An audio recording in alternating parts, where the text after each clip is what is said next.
Good evening, everyone. That's what I like to hear. Awesome. Absolutely awesome. It's really beneficial.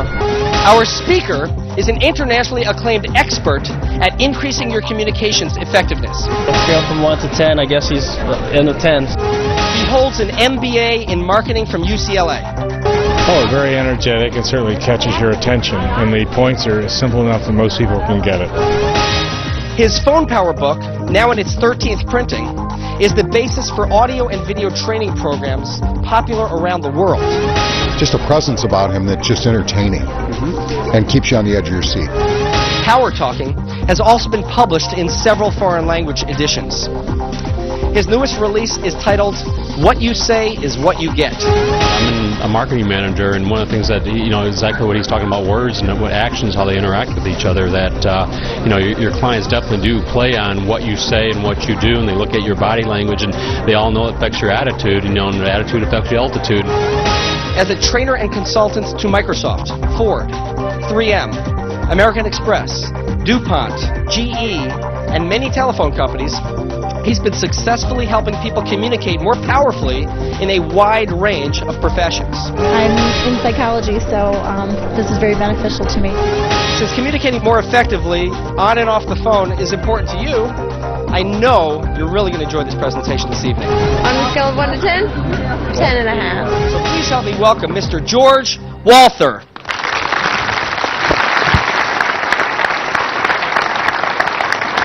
Thank you, Michael.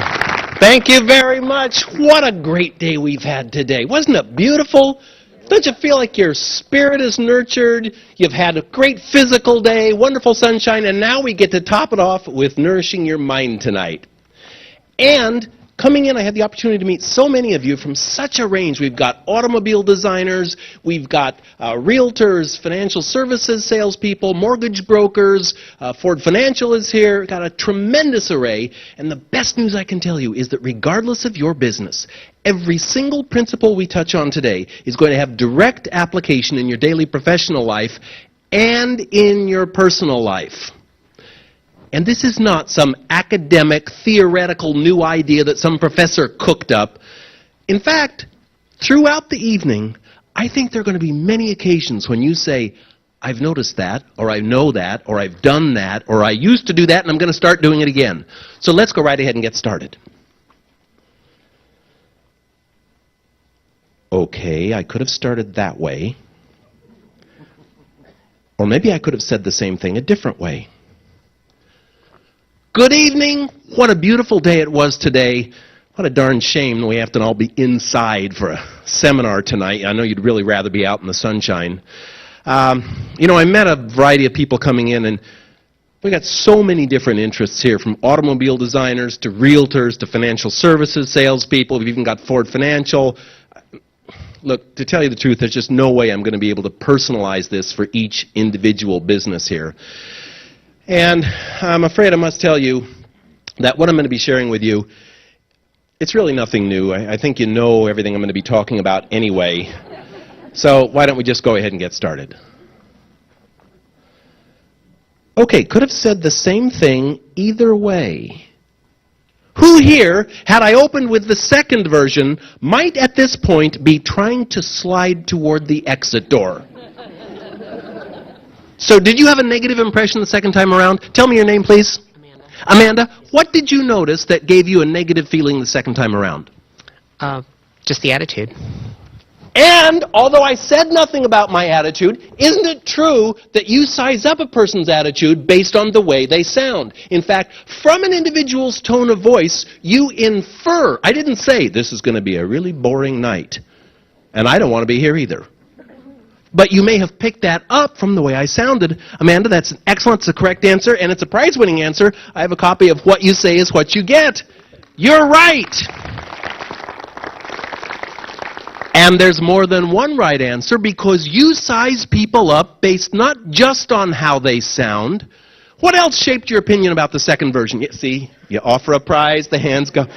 Yes. Facial expression. So interesting. You were evaluating my facial expressions, no doubt my posture as well. And in fact, don't we do it every time you meet a customer for the first time?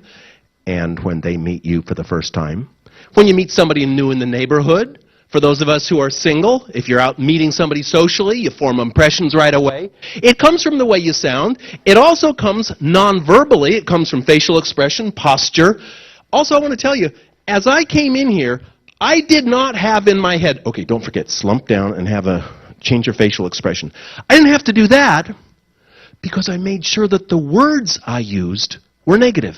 And when you use negative words, that shapes the way you think and the way you act. Because, of course, your body posture and the way you think are all tied in to the way you speak as well. So good. Who said that? Great. I have an audio version of tonight's program for you. Yeah? Anybody notice anything I said that made you feel one way or the other in the two versions? Yes, what'd you notice? Just that you mentioned that everyone would be able to get something out of it as opposed to the personalization that you may not be able to do. In fact, you might notice that I said 3 facts. I said the same 3 facts. It's been a lovely day and we're inside tonight. I said there's a wide variety of interests here in the audience. And I said that this is not new information. It's not the facts. I said the same 3 facts. It's the way you state the facts that shape the impression. Yes, that was a prize-winning answer. And this red cord is just going to look great on your phone. I'll explain why later. Hey, what you did with me is exactly what your customers do with you, what your colleagues do with you, what friends do with you, and of course what you do with them. You pay attention to those same 3 factors that you did with me. Before anybody opens his or her mouth, you're paying attention to the nonverbal messages. How's this person come across? What's their posture like? What's the facial expression? But it doesn't stop there, because then they open their mouths, and then you listen for how they speak. And you infer what their attitude is based on the way you interpret their tone of voice. And you definitely do also pay attention to the specific words they say. And they may be positive, they may be negative. Again, it's not the fact, it's the words used to convey the fact. You just did it with me. Obviously, it's an artificial situation. Your speaker comes in, you think, okay, it's a beautiful evening. I'm going to be with this person. Is this going to be a valuable experience or not? But it happens every time you meet anybody. We all size each other up. It's human nature. So here's my question. If those are the 3 factors that people use in evaluating you, which would be most important? How many people here believe in the power of positive thinking? Oh, unanimous, unanimous. So you know that whether you're a realtor or selling financial services or aiming to increase collections from people who are behind on their car payments, whatever it is, you know that the path to success is that after this program, you go to your office tomorrow, and you go like, I'm thinking so positive. Of course, it would be absurd to sit in the corner and think positively. That's not what brings about change. It's a crucial component, but thinking positively ain't going to do it. How about this? Who would say actions speak louder than words? Every hand up. And yet, don't you see people who have perfect posture, they have a stride of authority, when they shake hands, the firmness is perfect, the eye contact is ideal, everything's just right, and you're thinking, what a dork. This is a hollow shell. This is just someone going through the motions. There's no true substance inside. I'm not here to say that thinking is the most important thing or that acting is the most important thing. And I'm also not here to say that the words you speak are the most important thing, because the reality is they all influence each other. What you think about influences how you act, influences how you speak influences how you think and how you act. They're all connected. So who does this really matter for? We're here, of course, representing our own interests, yet we have a team at work. We have a team that we are a part of. We certainly have customers. What about them? Where's the most important component there when it comes to communicating? Well, once again, they influence each other. If you have customers who speak negatively to a colleague, and the colleague's in the back room saying, oh, these customers are a pain in the butt, and then that rubs off on you, no doubt it affects your attitude, which rubs off on the next customer. In fact, they're all connected. What's going on in your mind, what's going on in your mouth, what's going on in your body, all are connected. Now, I know what happens when you come to a program like this. Many of you come to many of these programs, and you have either people who you work with or people you've met previously, and you come and you sit down with them. And if there's nobody in the room who you recognize, nobody you feel comfortable with, then you look for someone who seems friendly and approachable, and that's who you're sitting with now. I'd like you to stand up, please. And will you quickly pivot around, find somebody close by who you've never seen before, a complete stranger. I'd like you to form teams of 2 people, please. Teams of 2. Find a stranger.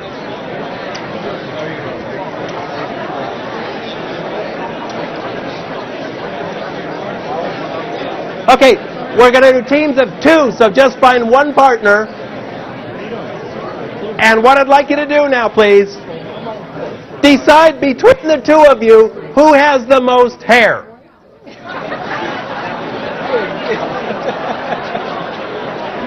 Okay? The one with the most hair. Listen carefully. Those of you with more hair, you get a speaking role in just a moment. Those of you with less hair, here's the job I have for you. When your partner starts talking to you in a minute, pay total attention to what your partner says. Don't interrupt, don't let your mind wander, don't contribute your thoughts, don't agree. Just remain silent, but totally stick with your partner. Listen to everything she or he says. That's for those of you with less hair. Those of you with more hair, when I say go, what I'd like you to do is tell your partner everything you can think of to say about your personal, all-time, absolute favorite dessert item.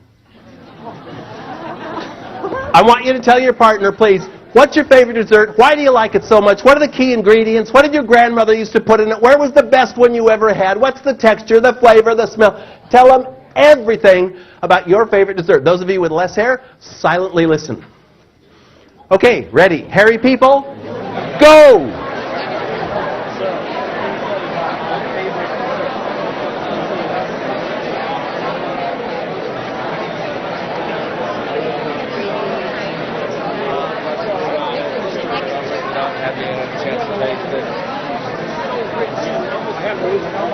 Stop! Silence! Say nothing else!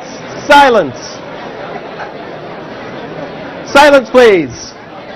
Those of you who were on the listening side, what I want you to do now, please, is look at this list of adjectives up on the screen, and I'll ask you to step to the side just a minute here so everybody can see. From that list of adjectives, will you please select the 4 adjectives that describe the personality of the individual you just listened to? Jot them down anywhere. Back of your notes, it doesn't any scrap of paper. Just very quickly go with your first gut impressions, 4 adjectives that describe your partner's personality. Go ahead.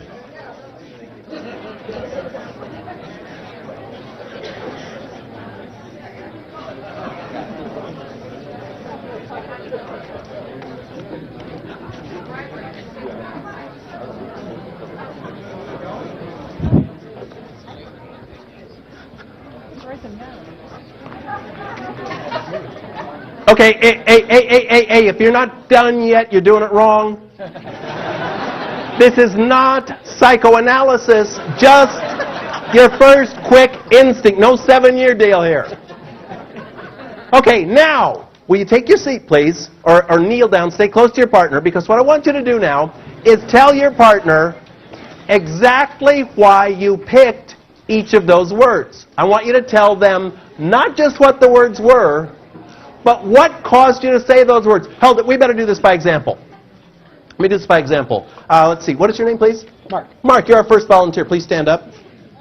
And your partner is who? Sue. Sue. Did you know Sue before? No. Okay, great. Now, may we assume that you were the listener here, Mark? Okay, sorry, I just want to be sure. So you face your partner and you say, Sue, I didn't know you previously, but now that I've had some insights about your personality, here's how I'd size you up. I'd say,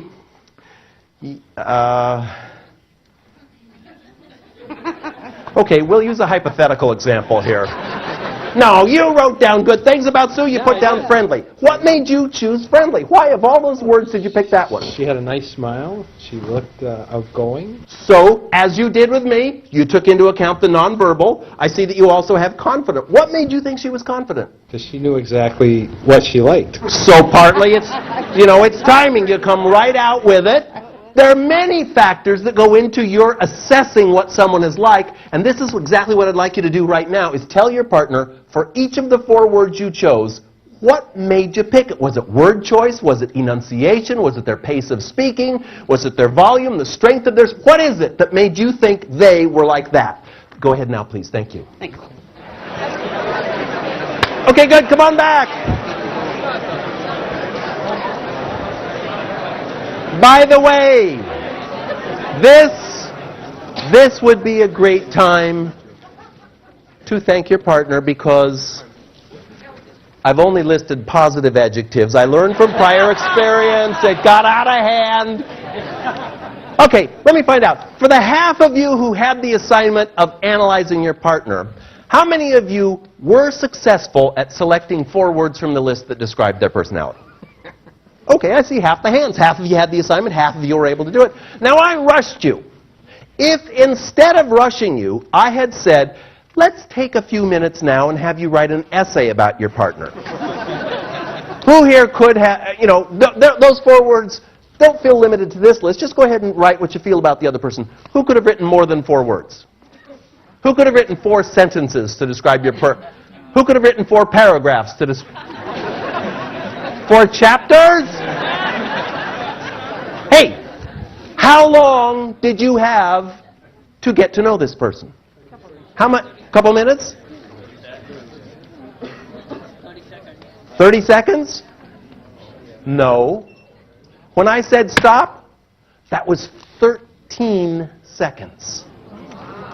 In other words, and look, were we not videotaping with the need for lights? I could have brought this house completely black. You would have done exactly the same thing, as if you were on a phone call. If you don't have any visual stimulation at all, if you don't see what they're wearing or what their posture is, you still size them up. Because in less than a quarter of a minute, 3 things happened. First, you either projected or you perceived a very clear impression of the other individual.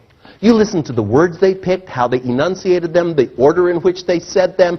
You analyzed them in very rapid succession. 2, you didn't do this by ESP.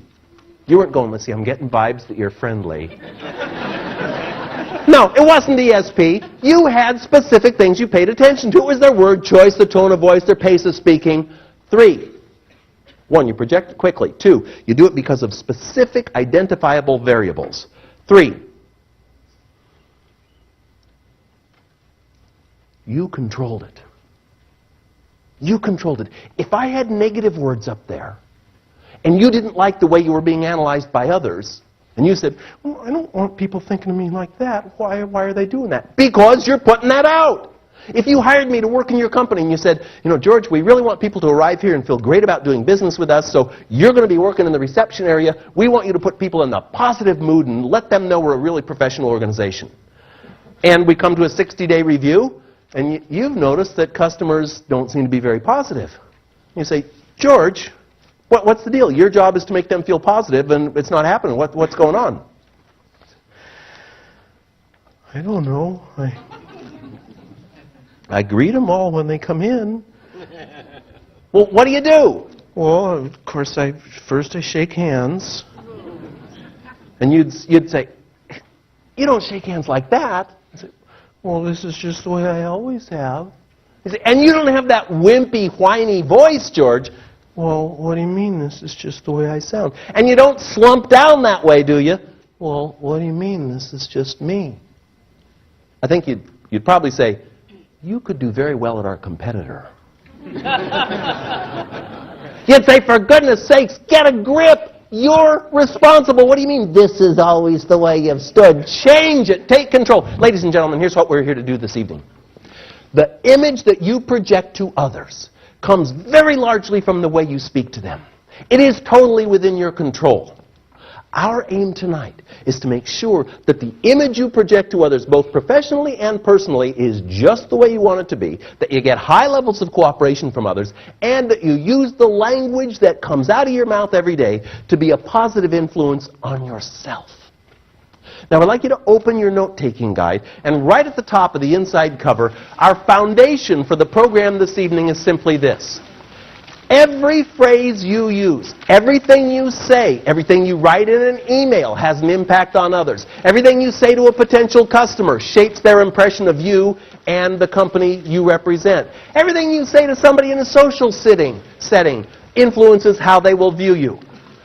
Every phrase you use first shapes your image. Just as you did with me when I walked on to begin the program tonight. You're saying, what's the guy look like? How's he move? What's he sound like?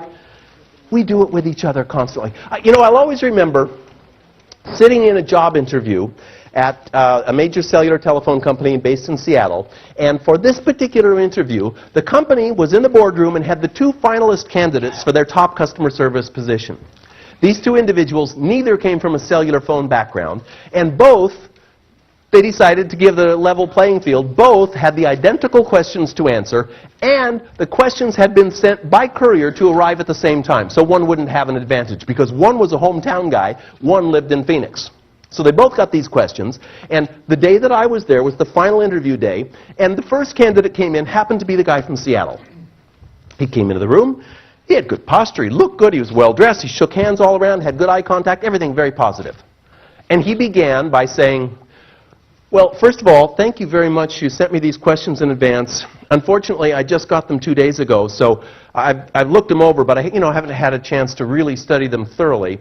I'll do my best for you, though. Also, I want to let you know, I know this is a technical field, and I do not have any technical background. I have been working in financial services in the customer service arena, but I'm a very quick study, and I'm sure I can catch on quickly.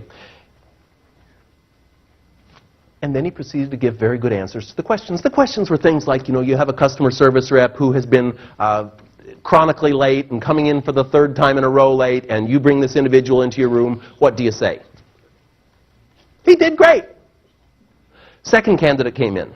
Her name was Glenna. She's the one from Phoenix. She came in, looked good, shook hands, good eye contact, excellent level playing field. She began by saying, first of all, thank you very much for sending me these questions. I got them 2 days ago, and that's given me ample opportunity to really focus on what I'd like to get across to you. Also, I want to acknowledge something you're doing that's very unusual in this field, because in the cellular business and in the computer hardware business, it's very high-tech, and typically the same companies hire people from their competitors, and the same ideas end up getting circulated from company to company. Obviously, you want to bring in fresh, new, outside ideas, and I'm so glad to be included because I do not have that technical background. I've been working with Federal Express for the last several years, and I've learned a thing or two about customer service I'll be eager to bring into this industry. And she answered the questions as well as he did. Who got the job? Not because of the facts. The facts were the same. She got it 2 days in advance, and she wasn't from a technical background. From the way she positioned those facts. Your image, whether it's in a job interview or in a selling scenario or in a social meeting, is shaped by the words you choose.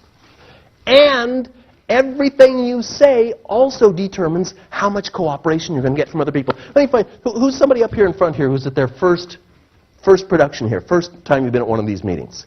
You are? Yes, sir. Oh, great. Would you stand up, please? What is your name? John. John, how many of you know John? Oh, John. John, almost nobody knows you here. What's your name?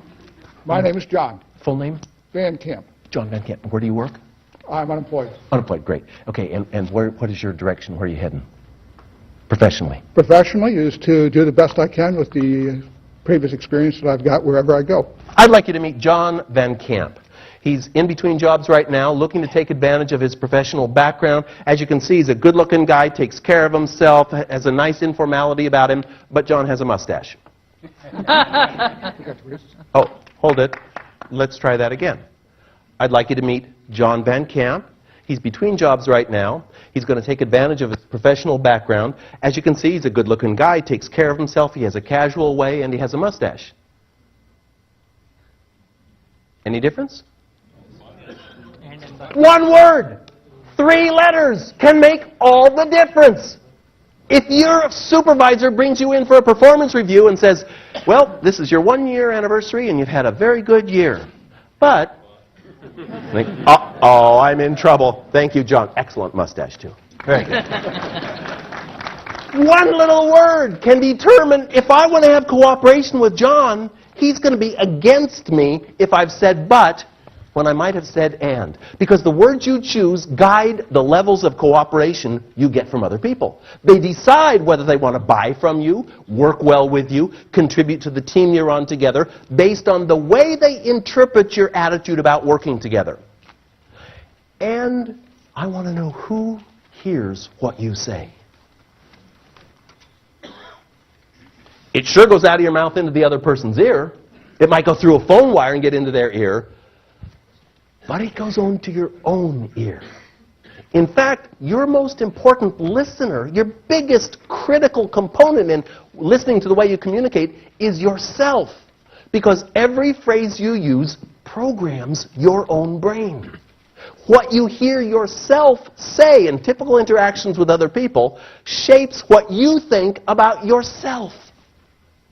So, ladies and gentlemen, the importance of the language you and I use every day is absolutely crucial. And it could be as small a thing as replacing but with and. You know, I'll always remember GE. How many people here own a GE product? I think your hand should be up. We all have GE. In fact, if you own a GE product, you'll always find there's an 800 number on it that goes to the GE Answer Center in Louisville, Kentucky.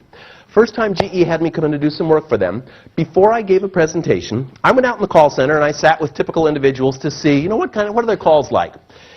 And I sat beside a woman named Miss Cooley.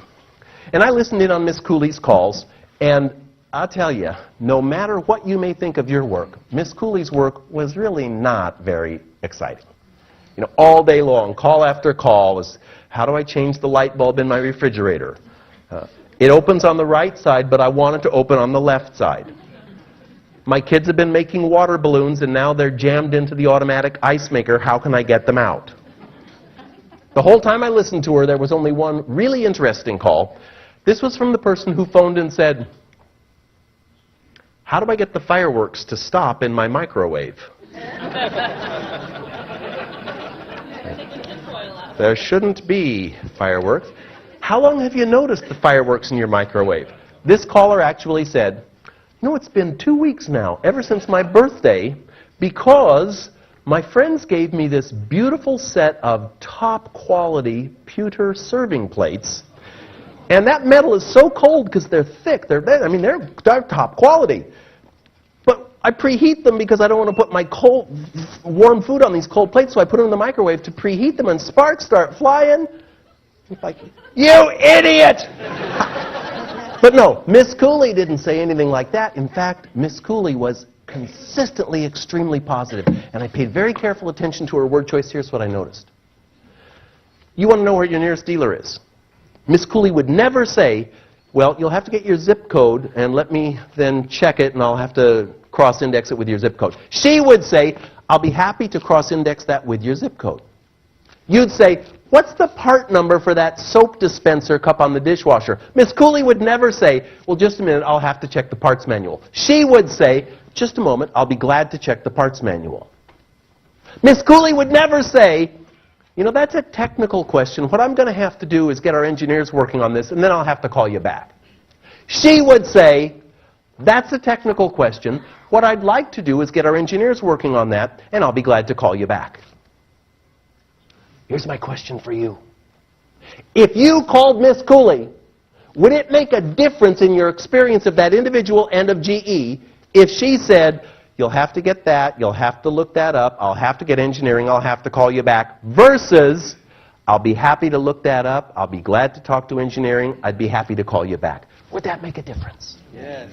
In fact, Miss Cooley's personal decision to rid herself of that common phrase, I'll have to, made all the difference. And what about to Miss Cooley? Now, I timed her, I watched, and she handled, in the average hour, 12 calls. In each of those calls, she handled, on average, 3 requests for information. 3 questions to which she could have answered, I'll have to or I'll be glad to. And she worked an 8-hour shift, 8 times, 12 times, 288 times a day. What does it do to Miss Cooley if 288 times she hears herself say, I'll have to get the part number. I'm going to have to check your zip code. I'll have to get the engineers working on this. I'll have to call you back. I don't want to call you back. I don't like customers. What a drag. I hate my job. My life is miserable. Or she could give herself a little boost each time and say, I'll be glad to check on that. I'd like to get our engineers working on it. I'll be happy to call you back. She could use her language not just to shape others' perception of her, but her own feelings about herself and her work. Here's the way we're going to do things this evening. In that auditorium next door is a bunch of losers. We're an auditorium full of winners.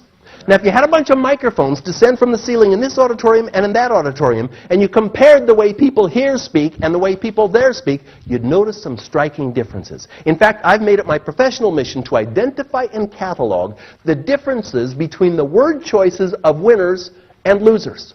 And they are marked. They're very dramatically different. And they fall into 9 categories, 9 trait areas. Tonight, I'm going to explain each of those 9 traits to you with some illustrative examples. And the first is that power talkers, we're going to say people who use language positively, people who are winners. And I'm not talking about rich people, unless you consider having successful careers, good friends, enjoyment of life, healthy families, and probably financial well-being.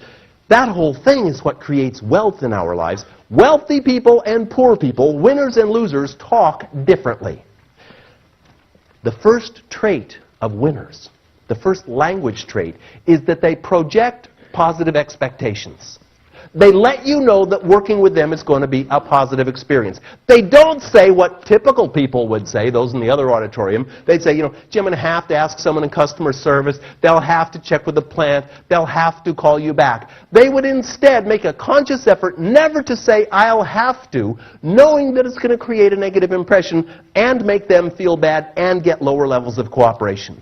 They'd instead say what they'd be glad to do, what they'll be happy to do, what they'd like to do. They make a decision to purge from their daily vocabularies that phrase, I'll have to.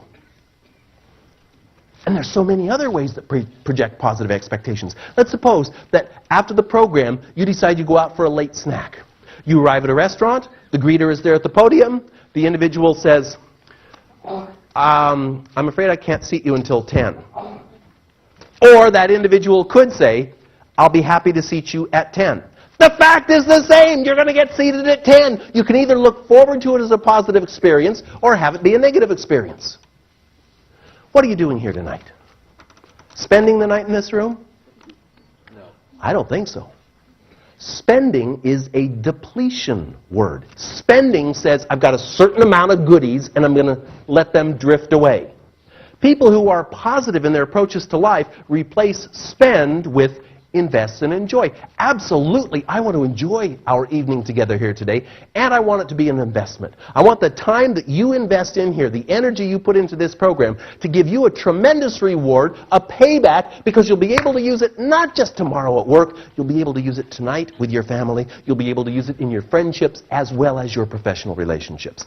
Power talkers are people who project positive expectations. They say what they can do, not what they can't. They talk about how they want to enjoy and invest their time, not spend their time. They talk about what they'll be glad to do, not what they'll have to do.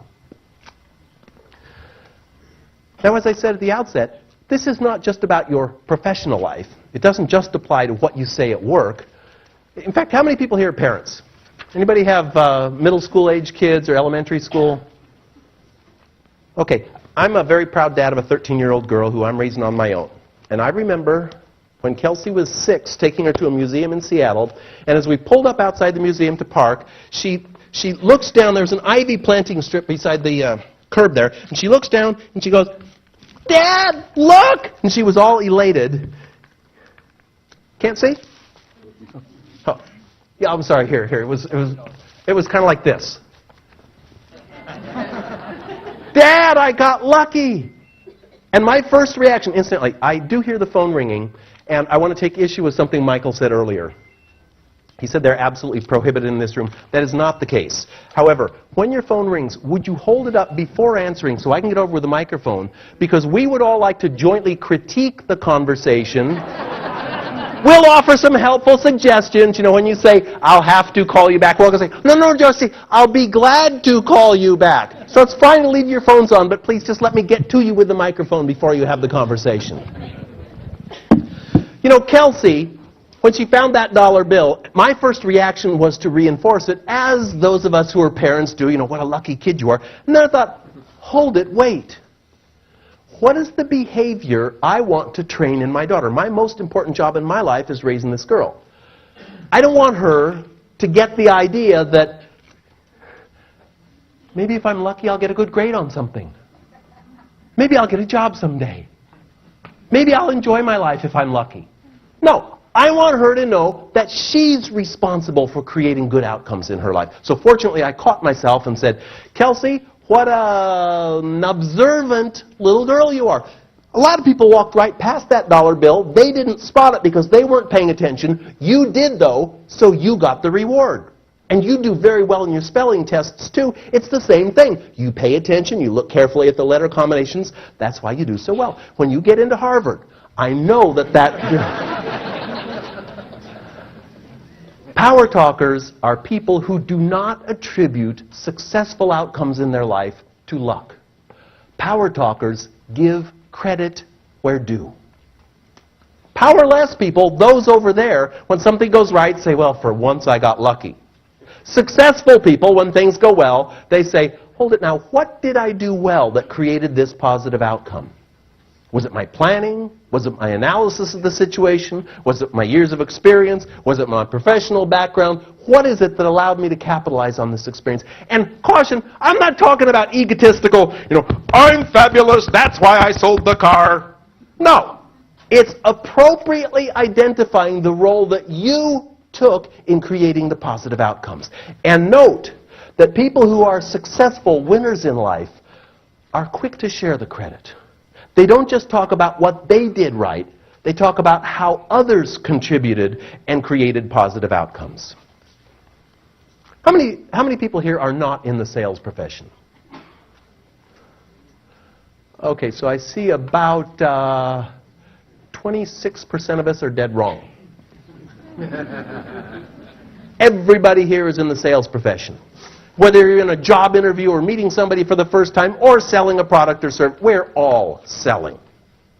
Now you know the 3/4 of you who recognize that you're in sales. You know you go to program after program, and don't you always hear about the value of generating referrals from your current customer base as the very best way to bring in new business? And we all hear it, and not many of us do it.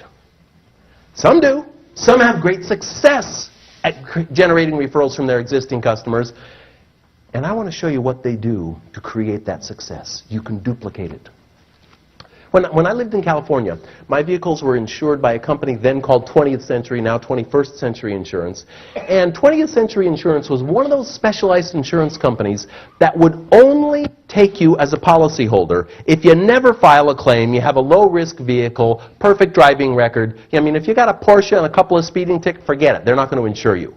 They, in short, only insure people who they have a very high level of confidence will not file claims. And as a result, their rates are about 1/3 lower than everybody else in California. Now, I noticed that every year I'd get a call from 20th Century, and it would go something like this. Mr. Walther, congratulations. It's your 1-year anniversary on your policy, and once again you've had a year of perfect driving. There are so few Californians who take their responsibility as seriously as you do. You're exactly the reason we're able to offer these low rates. And we want to be sure that we can continue offering them at this low level, or lower them for that matter. And that's why we want to be sure we don't just insure anybody. So congratulations on having an excellent, excellent driving record. Among your friends, we'd love to offer these rates, but only to people who are also outstanding drivers. Who are the first people, a couple of names that come to mind for you, of individuals who drive low-risk vehicles, who take their responsibilities seriously, who would never drink and drive, for example? We'd love to give them the same level of service and the same low rates we offer to you. I said, Pete Schweitzer. Well, do you suppose Pete Schweitzer then called me up and said, "The nerve! George, you gave my name and number to that insurance company, and they called up and lowered my rates by 30%. How dare you?" Of course not. He was thrilled. I was delighted to be their customer. I was happy to spread the savings to my friend. It created a positive outcome for him and also for the insurance company. But let's take that call apart. They didn't say, "Well, we're on a referral campaign and we've gotten up to the W's." No, they started off by giving credit where due. That is, they identified the first step to gathering referrals is to give credit where due. They identified what was it that made me a good customer. Okay, do any of you have customers you wish you didn't have? Okay, don't ask them for referrals. Their friends will all be just like them. You don't want them. But let's suppose you decided for once and for all that you really would go capture referrals. Let's say you just decided to identify your top 10% of your customers. Maybe it's the people who always pay on time, who are a pleasure to deal with, who trust your advice and judgment, who make good decisions, the people who value your relationship. If you identified the profile of what makes for your top tier of your very best customers, wouldn't it make sense to call them and say, "You are among my very best customers. What I notice and appreciate about you is that you're always punctual with your payments, you're a pleasure to deal with, you're always friendly, you return my calls, you give me ideas that help us grow. You're exactly the kind of customer we would love to have more of." Start by offering credit where due. Second step, as with 20th century, be specific about who you're after in terms of referrals. Not, "Gee, can you think of anybody who would be a possible customer for us?" No, what they did with me is say, among your friends, who are the first couple of people who come to mind when you think of very safe drivers who would never drink and drive, who take their responsibilities seriously? In other words, it's kind of a fill-in-the-blanks approach. You tell your current customers what you love about them and what you wish you had more of in others, and let them fill in the blanks. And the third step, and this is an important one, is to make sure that as you ask for these referrals, you provide some appreciation or incentive for doing so. In my case, they explained that my rates would stay low if they could make certain that they insured other policyholders like me who were low risk, who were probably never going to file a claim. Point out why it is in your customers' best interest to have them supply you with referrals so you can continue to grow your business with customers like them. Power talkers are people who give credit where due. I'd like you to write 3 R's in this section of your notes, please. 3 R's, because my company name is Speaking from Experience. I view my role with you here today is that I go through my life paying attention to the experiences that happen to me, looking for lessons I can learn from them, looking for how can I write a story about this, how can I explain it to an audience, how can I, as a typical customer, how can I say what affects me positively, what can I pass along to others. And so I'm paying attention. I use what I call the 3R system. First R. I recognize what impresses me positively as a customer. For example, I was speaking to a dental group in San Diego not long ago, and I had a suit pressed just before the presentation. I went to pick it up, and the individual, you go to the dry cleaner, there's that automatic conveyor belt thing that brings your clothes around, and then they punch in the number, and it comes around to your suit or your dress, your garment, and they take it off the hook, and then usually right by the cash register there's a little bar, kind of like a closet bar, and they hook it on there, and they ring you up, and then you take your clothes. This guy in San Diego, though, I noticed that as he took the clothes off the rack, when he went to that hanger bar, he turned it around and hooked it from the back. And I thought, wait a minute, he's doing that to make it easier for me to lift him and go. And I noticed what he was doing, I recognized it, and 2R, I rewarded it, because I said, hey, I see what you just did. Of all the times I've been to a dry cleaner, I've never before had somebody do that. You took the extra trouble to turn that hanger around and hook it so that it would be easier for me.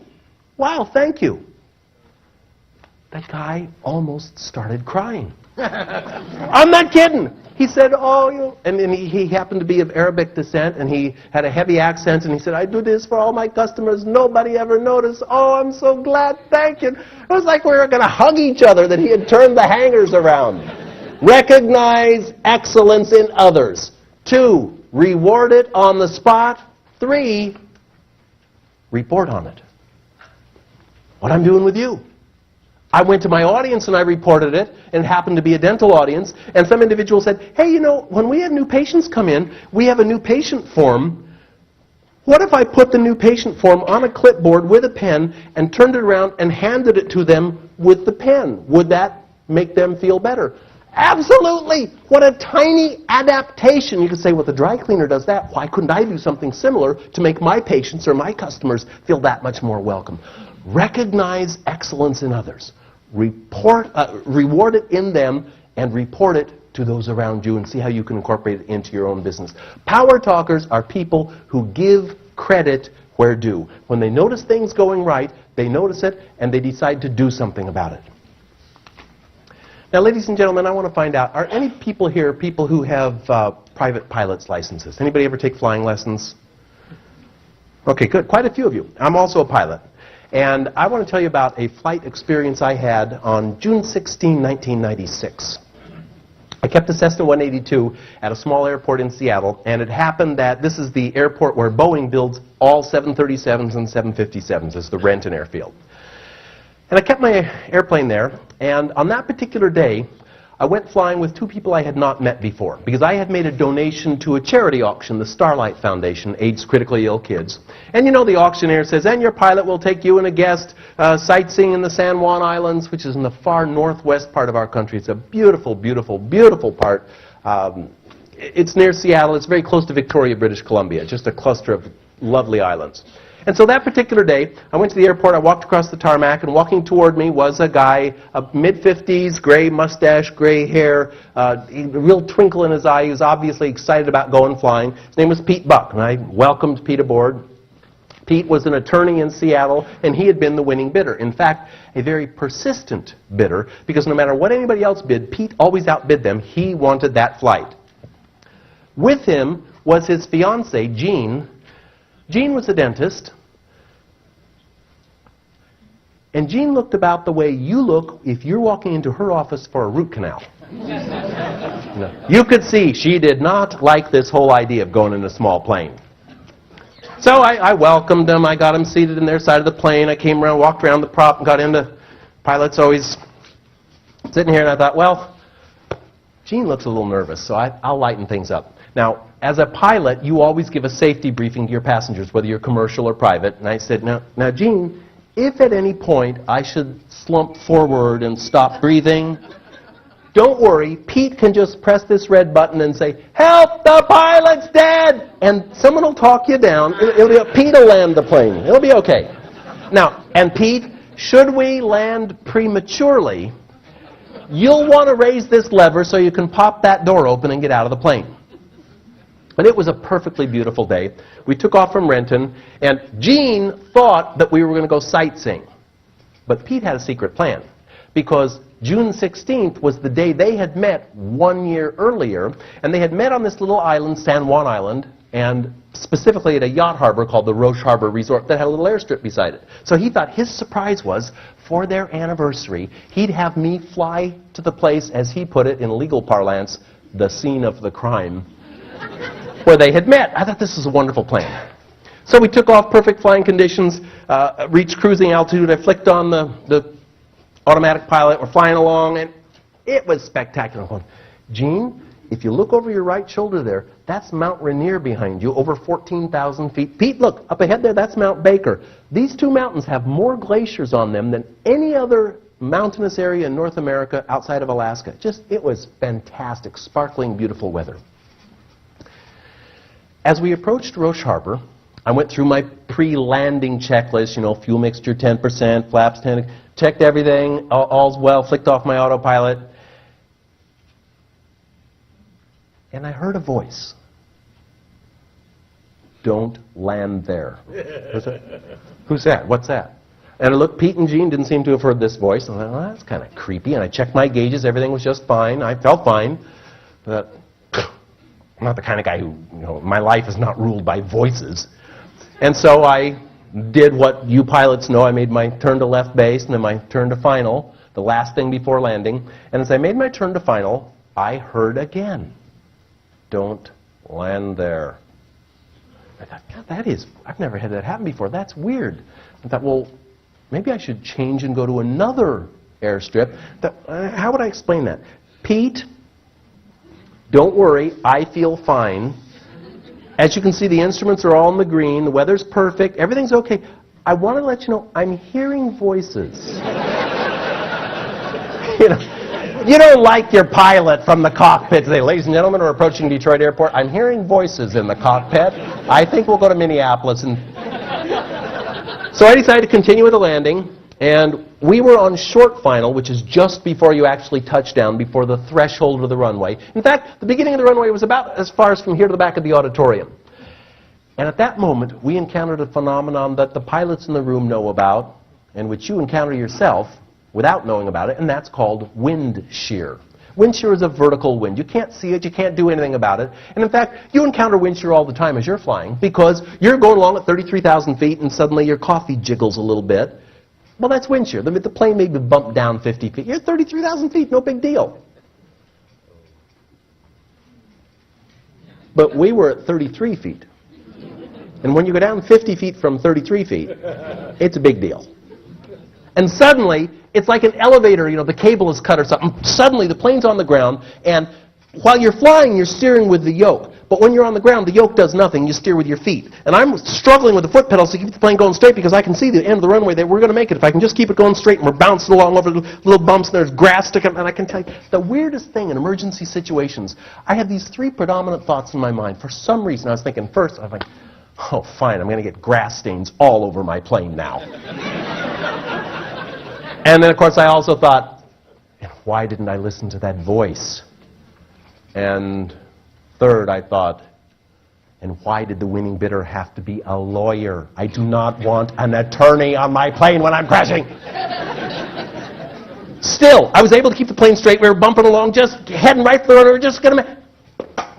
And then I saw the ditch. And the landing gear, the nose gear, dropped down into the ditch, sheared off the bottom of the plane. If you have no landing gear, you're not in control. We slid down the runway on the belly of the plane. That particular model, the Cessna 182, has its carburetor on the bottom side of the block, so that was the first thing to be sheared off. So now my 55 gallons of fuel spilled out on the runway. Sparks are flying. Well, you know what happened next. Plane came to a halt. Cockpit filled with smoke. Fortunately, Pete had listened carefully to his instructions. He opened the door and got out with Gene. We ran from the plane and stood back and watched. And when the sheriff arrived and pulled his Instamatic out of the car, that was my Cessna 182. It's all that was left of it. Total loss. Insurance company paid for it. I'm very happy to tell you, not a scratch. We didn't have a singed hair. Perfect survival. Nothing bad. But man, did I learn some lessons that day. For one, you better believe I listened to that voice.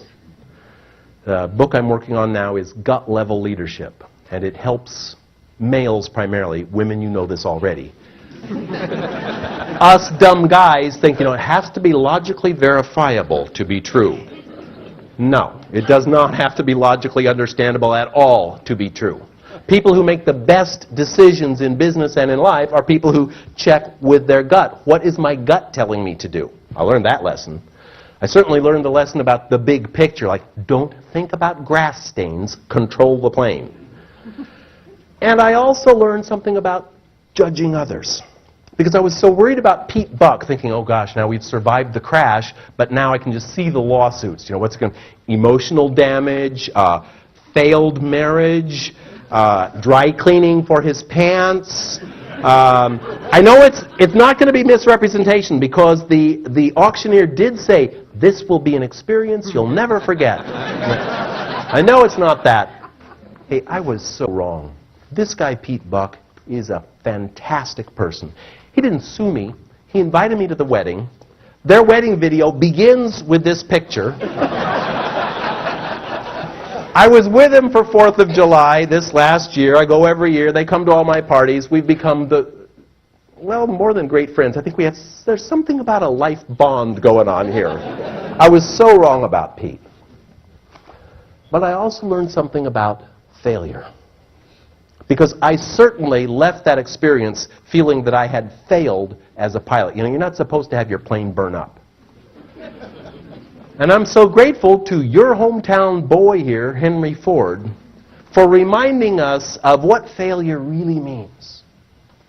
Failure is the opportunity to begin again more intelligently.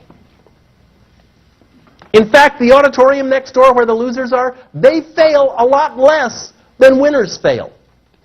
Because when losers fail, they step back and they say, oh, I'm never doing that again. I'm no good at that. I'll never do that again. Winners have an experience like this and say, oh, there are lessons in there that I can learn.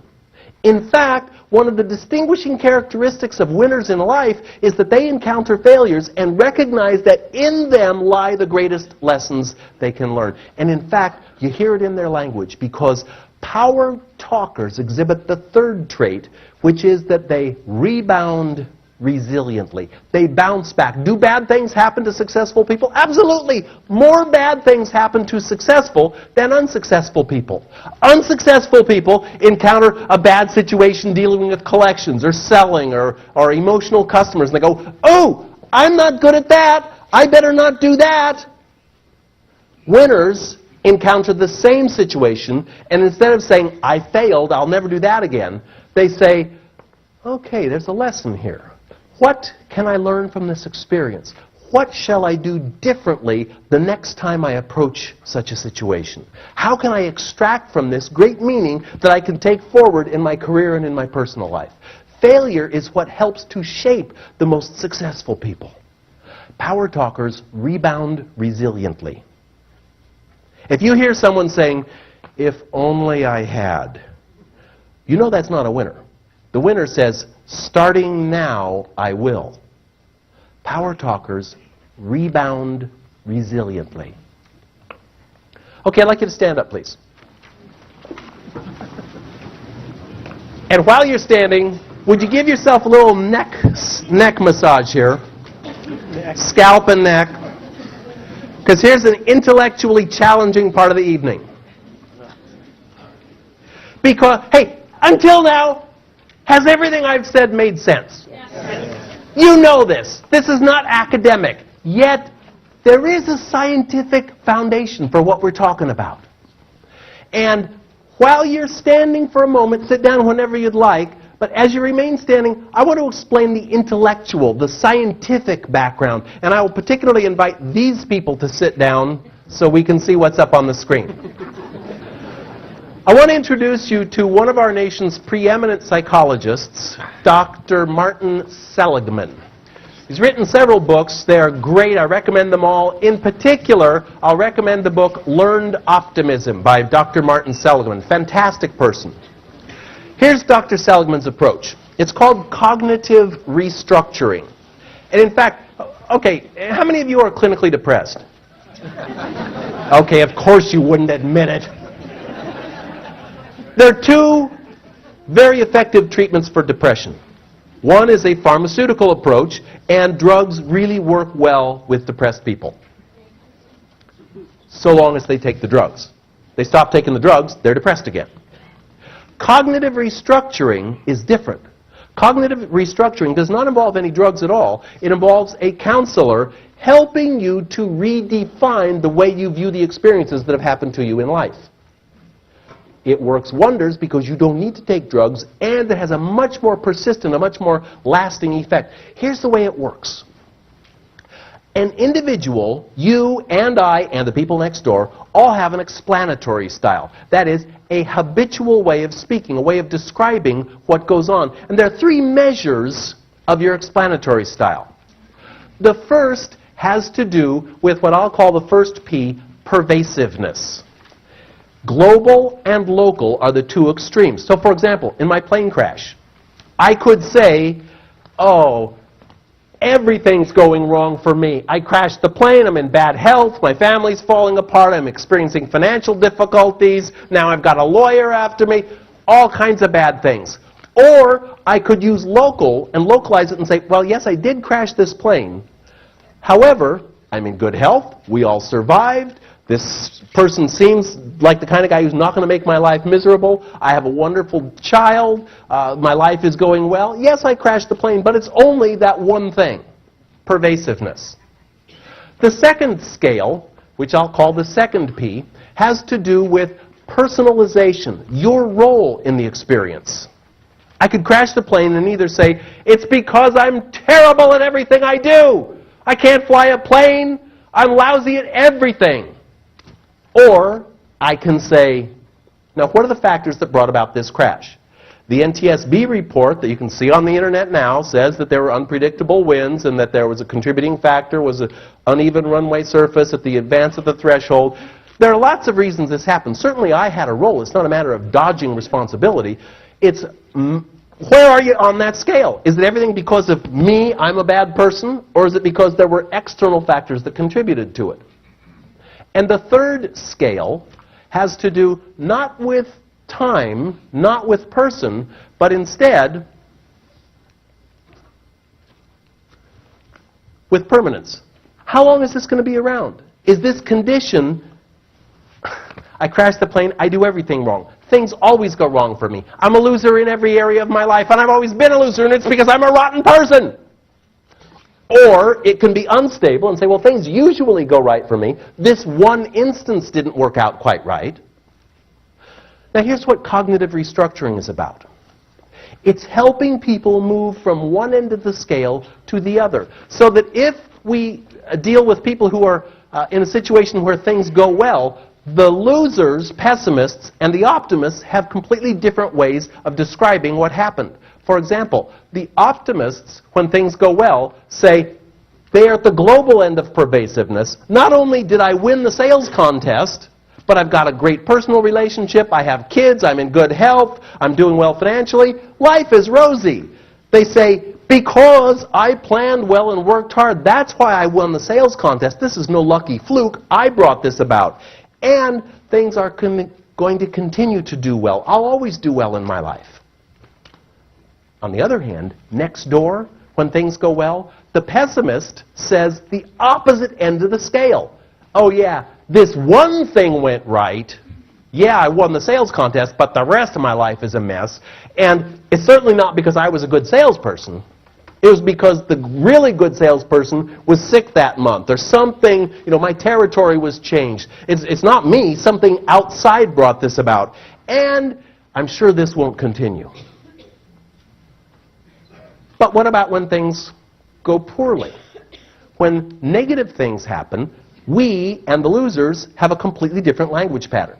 When things go poorly, optimists say, well, it's just that one thing. In other words, they localize it. They identify, yeah, I crashed the plane. However, I'm in good health. I have a wonderful relationship with my child. Financially, I'm doing fine. I have good friends. Yeah, one thing went wrong. Not everything. One thing went wrong.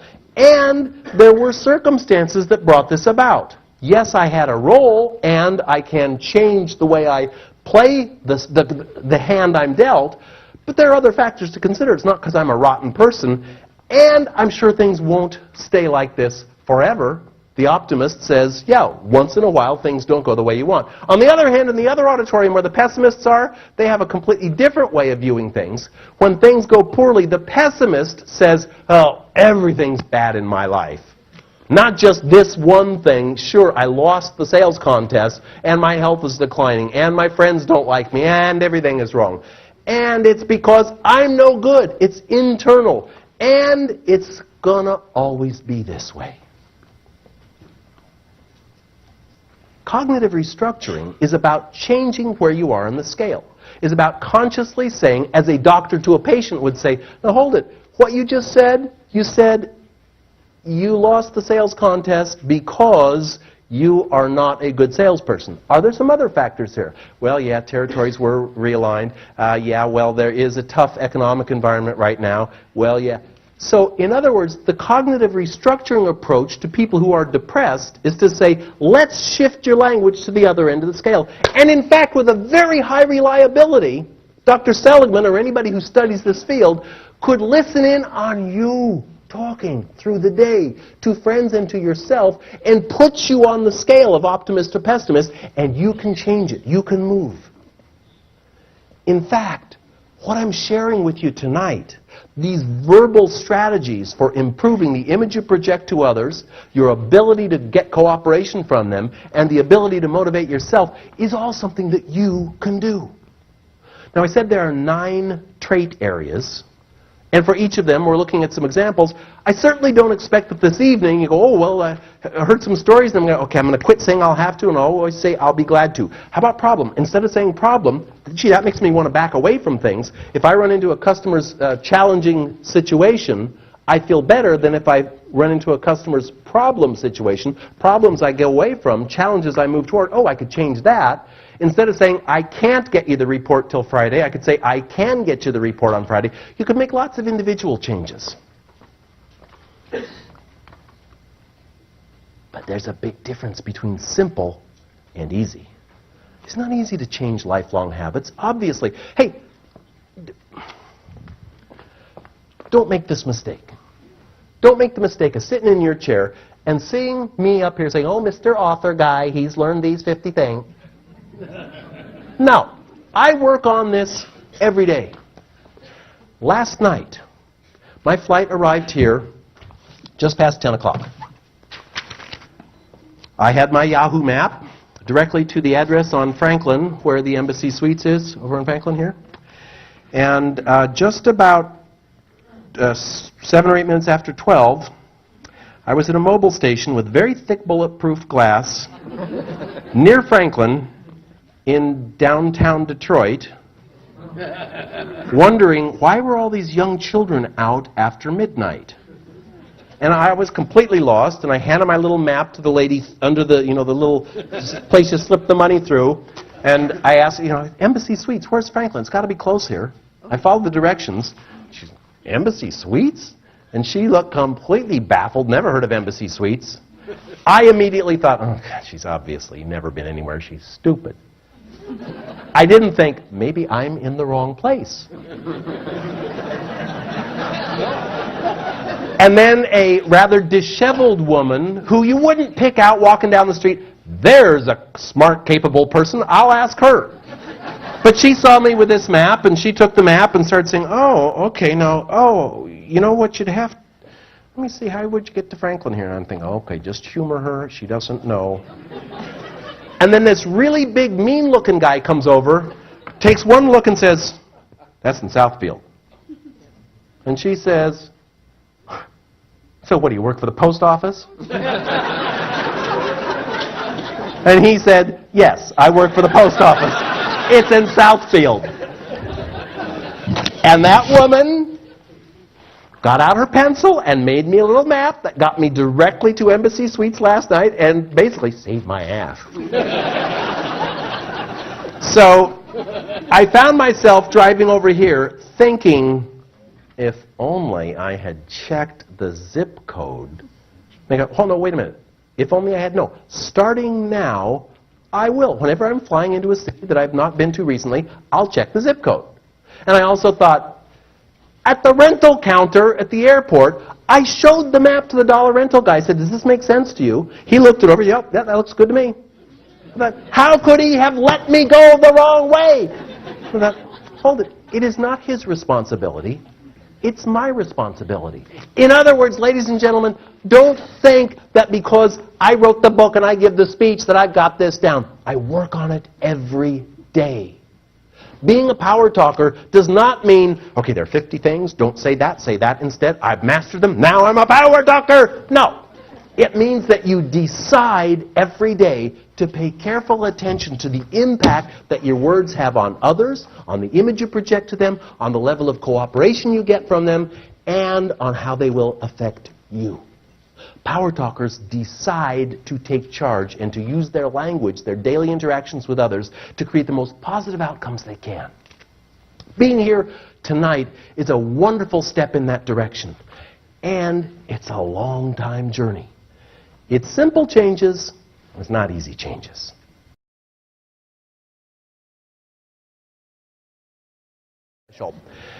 Also, during the break, several people said, "Oh, gee, do you still fly?" And it's a kind of an interesting situation. First of all, I didn't tell you the whole story about that crash because there were actually 4 passengers on board. My 6-year-old daughter was on board. One of the things I learned in that experience, when Pete got out with Jean, I, of course, grabbed my daughter from the back and pulled her from the plane, and we ran away. I was very interested in sort of watching myself outside my body, looking at how I handled it, and it was amazing to me that I didn't feel my heart was racing, I didn't feel in any panic, I felt absolutely calm and cool. I thought, this is odd. The one sensation I noticed physically is that I had an unquenchable thirst. My mouth was so dry. And people came out from along the airstrip and gave me gallons of water. No matter how much I drank, I was still thirsty, my mouth was still dry. Yet, I didn't panic. I didn't in any way fall apart until I put my daughter to bed. When she was in bed, I knelt down beside her bed and I cried all night long. And I guess partly it was that I wanted her to see her dad being strong in an emergency situation. I knew that for me to freak out was not going to make anything any better. But when I knew she was safe in her bed, man, I just cried all night. Another thing that came out of that experience is that at the time I was going through a divorce. My former wife, we had shared custody at the time, and naturally Mom freaked out. Her daughter, I don't think she minded that I almost died, but her daughter. And so I made a solemn promise that I would not take Kelsey in any small planes. Subsequently, my former wife decided to leave the country. And I had an opportunity at that time to either become a visiting, summer vacation dad or a full-time dad. And I paid attention to that voice inside me that said, the most important thing I will ever do in my life is raise this child. And I am so grateful. Thank you. You parents know why you're applauding, is because not only is the most important thing for the child, it's been the best thing that ever happened in my life is to be a full-time dad. Well, because I had made the promise to not take my daughter in any small planes, when I subsequently became her custodial parent, if I can't fly with my daughter, I ain't flying. You can't dabble at flying. You better do it all the time and keep it up. And so it was out of the question. So now I ride motorcycles. Gotta do something fun. And it's interesting how we get our lessons in life. Partway through the process of writing the book on which this evening's program is based, and which some of you are getting at the table, partway through that process, I was not making any headway with my writing. And I'd love to tell you, that I had a big optimistic, outgoing spirit about all. I didn't. I was going like, oh, you're such a procrastinator. You haven't even started. The manuscript is due in 4.5 months. You haven't even begun. And I was kind of beating myself up. And I thought, I have clients calling. They want me to come give presentations. I can't get started. I got to get out. I got to do something. And I said to my wife, let's go to Hawaii. We'll get a condo. I'll take the laptop. We'll just go have 2 weeks of peace and tranquility. At that time, my daughter was 6 months old, little baby. I thought, perfect, I'll go and write. And my wife said, well, what do you plan to do? Just leave our daughter with a hotel babysitter or something? I go, oh, that's right. No, that wouldn't be good. My wife had 2 children from a former marriage, and they were being raised by their father. They lived in Canada. And I said, hey, I know what. Let's invite your 2 kids to come on the trip with us, because after all, they're teenagers now, and so they'll be able to help out caring for Kelsey. And I can get some work done. Oh, some of you have teenagers. Well, because I was not a full-time stepdad of these teens, I didn't really know about teenage behavior, so I said, oh, well, you're probably right. They may take a lot of attention, so I know what. let's have each of them bring one of their teenage friends along. So the 4 teenagers, the baby, my wife, and I headed off to Hawaii for 2 weeks of peace and tranquility. I got nothing done. I had a terrible time. I mean, the whole time. Jesse would come up from the beach. He'd come to the front door of the condo. There was a little shower head down on the ground beside the front door to shower, wash your feet off. He'd look at it. He'd go into the middle of the living room. See, boy, look at all this sand here. Then he'd brush it off on the carpet and he'd grind his heels in. Oh, don't do that. Wash off outside. Then he'd head for the refrigerator and say, man, it's so hot. I'm really thirsty. He'd open the refrigerator. He'd see the glasses on the counter. He'd look in the refrigerator. There'd be that cardboard carton of guava juice. He would reach for the carton, belt it back, take every drop, and then, you know the kid. Then he'd put the empty carton back in the refrigerator, leave it open, turn and walk away. I mean, the whole time I'm going, pick up your towels, shower off outside, use the glass, be considerate. It was horrible. I had a terrible time. And I finally said, those teenagers have ruined this trip. I'm not getting anything done. I'm having a terrible time. And my wife was standing there with me, and she said, oh, that's interesting. Those teenagers are ruining your trip. Huh. And she started waggling these 3 fingers. Now, let me tell you, if you write books about how to communicate positively, it is extremely annoying to be married to someone who has read them. Because waggling her fingers was her way of reminding me about a chapter I had written concerning one of my most important teachers, Edith Walther, my mom. That's my mom. On the left there, Edith. I remember when I didn't have a book report due one night. It was ready to be turned in the next morning, but I hadn't done it. My mom said, well, why isn't it done? You've had it for a week. And I pointed at my typewriter and said, the typewriter broke. I had this sort of a aqua coral-colored Smith Corona typewriter. I said, well, the typewriter broke. And my mom pointed at the typewriter and said, oh, I see one finger pointing at the typewriter, but look where the other 3 fingers are pointing. And she made me laboriously, she went through each finger. What does this finger say? That one says the typewriter broke. What's this one say? This one says I shouldn't have waited until the night before it was due.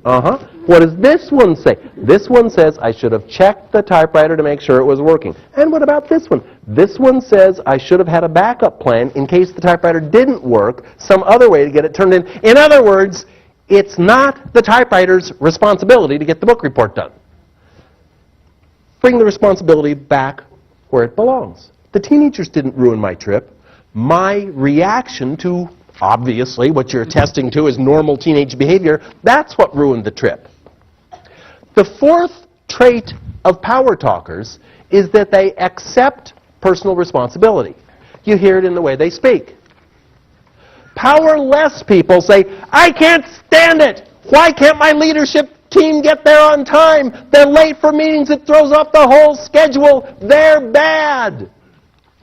Power talkers pay attention to the 3 fingers pointing back at them and say, given that that's the fact, what can I do about the situation? Since people tend to be late for meetings, what can I do to alter my approach so that I can stress the importance of punctuality to them, given that this is their normal behavior? What can I do to change the way I react, the way I handle the situation? Power talkers accept personal responsibility. And there's so many examples of this in our daily interactions. Hey, suppose you're talking to a customer. Your gut tells you that this customer isn't really following you. They don't quite get what you're trying to explain. If you say, I don't think you really understand, what do they hear? You're stupid. You're not intellectually capable of keeping up with my very clear explanation. You didn't say that, but when you say you don't understand, that's what they hear. Power talkers recognize that responsibility lies with these 3 fingers, so instead of you don't understand, when you see that a customer doesn't understand what you're saying, you say, I don't think I'm doing a good job of explaining this. It's our responsibility. Ladies and gentlemen, you're here because you want to take control of the way your communication impacts others. If you say you don't understand, you and I need to make the leap to say, how is this going to affect the other person? When you say you don't understand, they're going to think, hey, he's calling me stupid. And there goes cooperation. Instead, to say, I don't think I'm explaining this clearly enough. Power talkers accept responsibility. And the fifth trait of power talkers is that they are very good at building cooperation. I got a surprise for you here. Next meeting with Carrie, who's a wonderful presenter, is not going to be here at the Star Theater. In fact, it's wherever you want it to be because Michael is chartering a 757 and taking you all wherever you want to go. You can have the seminar anywhere. You get to pick. Where would you like it to be? Hawaii? I disagree. I disagree. Yeah. What is your name, please? D? Interesting. D said Hawaii. I said I disagree. If you were standing where I am and you saw Dee's face, you would notice a change happened when I said disagree. Because it comes out of my mouth, D-I-S-A-G-R-E-E. But by the time it gets into her ear and hits her brain, she hears something completely different. What do people hear when you say, I disagree? You are wrong. What a bad choice. Weren't you listening to my story about Hawaii? What an idiotic thing. That's a wrong answer. I didn't say that. But the word disagree, those of you who took Psych, remember Psych 101, the principle of cognitive dissonance. Principle of cognitive dissonance is simply this. People like to be right. When people say, oh no, you're not right, you're wrong, they then dig in their heels and are determined to prove that they were right all along. Because D now, her mind is visibly going to justify, let's see, I said Hawaii for a very good reason. Here are 3 reasons why Hawaii is the right. She doesn't hear what I say. She's busy justifying her position. If you say to somebody in a conversation, I disagree with what you're saying, they now get the clear message that this is a showdown. Only one of us is right, and it ain't you. And therefore, they don't want to cooperate. So power talkers are very conscious of their need to create positive interactions with others and build cooperation. And in fact, it's the next trait area of power talkers. They're very good at creating cooperation. Where regular people might say, I disagree with what you're saying, power talkers instead would say, I understand what you're saying, and at the same time, let's also consider this additional information. In other words, it's not one of us is right and one of us is wrong. You're the wrong one. But rather, there's some value in what you're saying. There may be some value in my ideas. In fact, maybe we can come up with a third approach that's different from what you thought and what I thought. Let's take the best of both and put them together. Power talkers build cooperation. And sometimes that's a matter of avoiding things like we talked about earlier, but avoiding words that make people feel conflict. It's certainly avoiding words like disagree. And it is instead building in the direction of cooperation. How many people here are in the sales profession?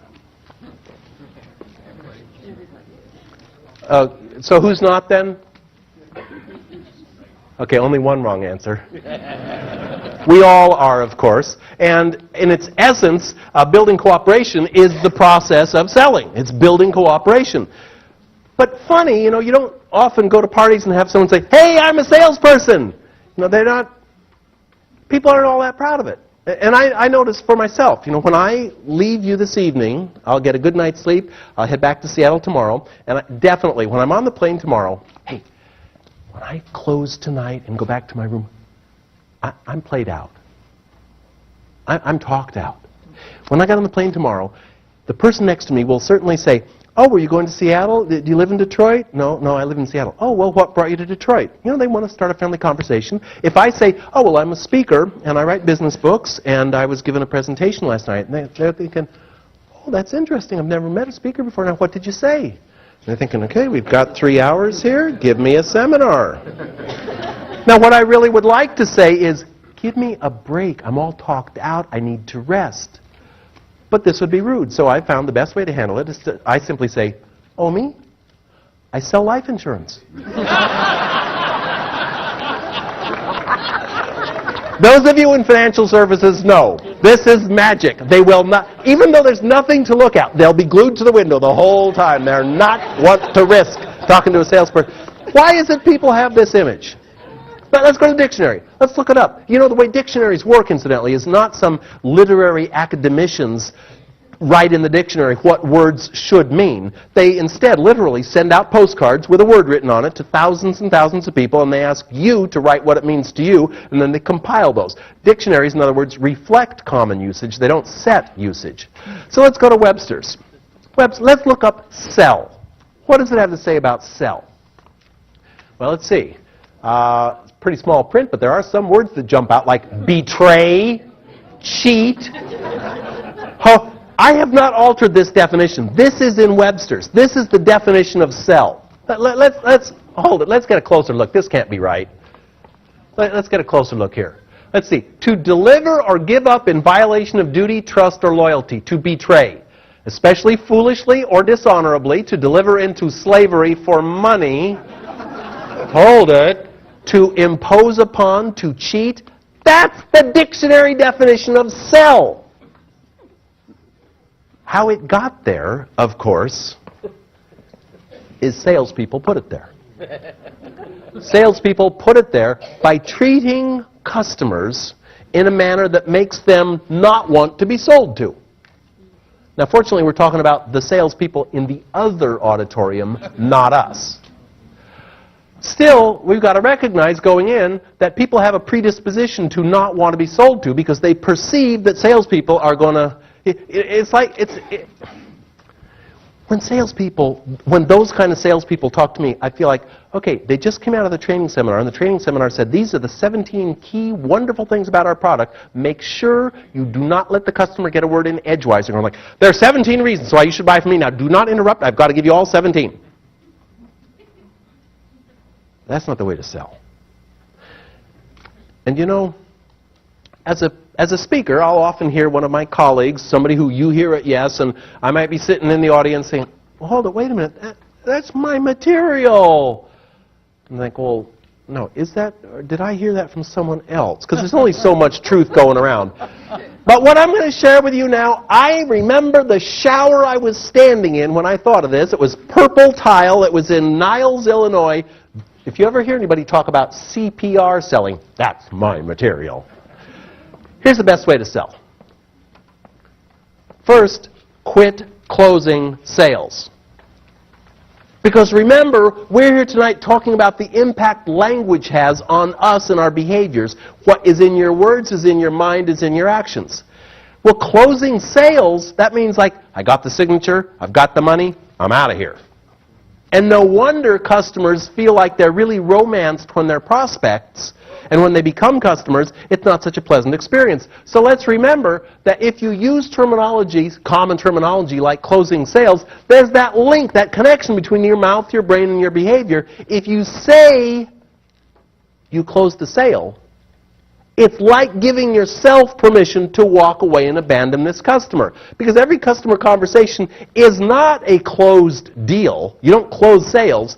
Every conversation is a step in the direction of nurturing a long-term relationship. And so I want to have you purge closing sales. Just get that term out. And instead, when you're talking about a situation where you would normally say, hey, I closed a sale, instead talk about having initiated or opened a relationship. Instead of talking about a customer service problem you had to solve, talk about nurturing the relationship and extending the relationship because, of course, profits in business result from long-term customer relationships. That's why earlier we focused on building referrals. Referrals come from customers who are pleased with their relationship. They don't give up referrals to those with whom they don't have a basis of trust. It's all about building long-term trust. So instead of closing sales, I want you to administer CPR. And I'm not talking about, knock them down to the pavement and start beating on their chest. Instead, CPR is an acronym that stands for what I believe to be the three simple and typically overlooked guides to good selling. The first is to ask questions. The number one mistake salespeople make, no matter how many books, videos, seminars they go to, salespeople talk too much. The best trait a salesperson can have is to ask good questions. They come in three varieties. Open-ended question, for example, those of you who are in real estate sales here, is not to say, let me tell you about the 7 houses I have listed in this area, and let me tell you why my brokerage is the best one, let me tell you why I'm wonderful. The best thing to do is to say, tell me, as you choose a realtor to help you in selecting your new home, what are the things that are most important to you? And then you have to shut up. It's very hard for salespeople to do. You have to shut up and let them tell you. An open-ended question allows you to assess their communication style so you can tune into it. It allows them to tell you what they care most about. It allows you to tailor the approach you're going to use to what they really want. Multiple choice questions help your prospect or your customer steer you toward the best solution for their set of needs. You know, is convenience in commuting to work more important to you, or is it resale value for your home? Is it the ability to expand your home as your family grows, or are you looking for a place that you can be comfortable in for the rest of your life and not have to expand? Incidentally, for realtors in the audience, yesterday I signed the final documents. I am moving from my current 3,500-foot home to a 1,600-foot home. It's the great downsizing experiment.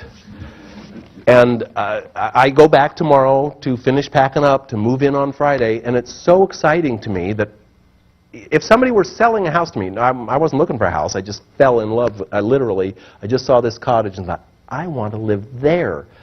It's less than half the size of my current home, but isn't it time I got rid of that junk that I just keep moving from house to house?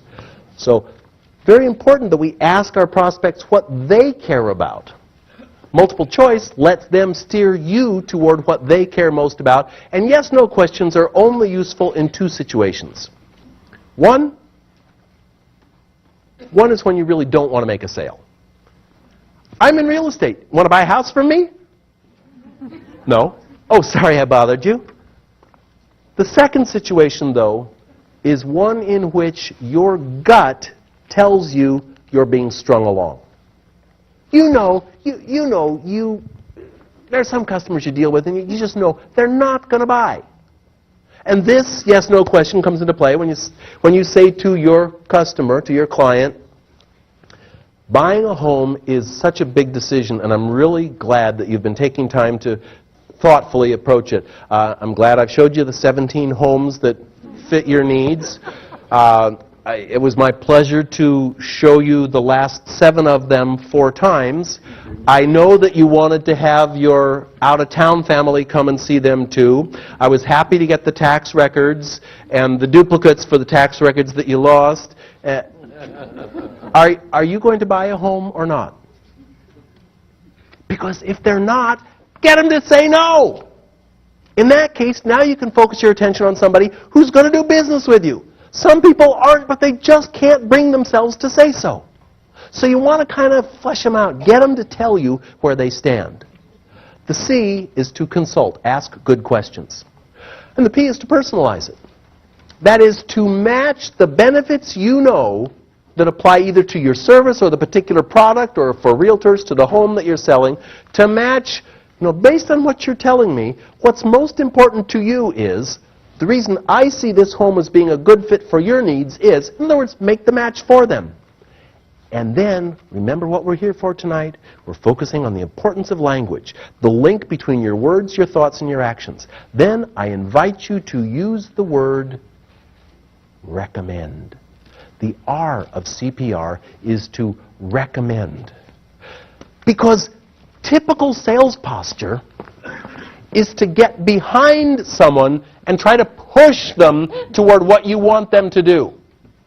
Recommending is getting beside your customer through a process of asking questions and personalizing. Develop the dialogue. What do you need? This would fit.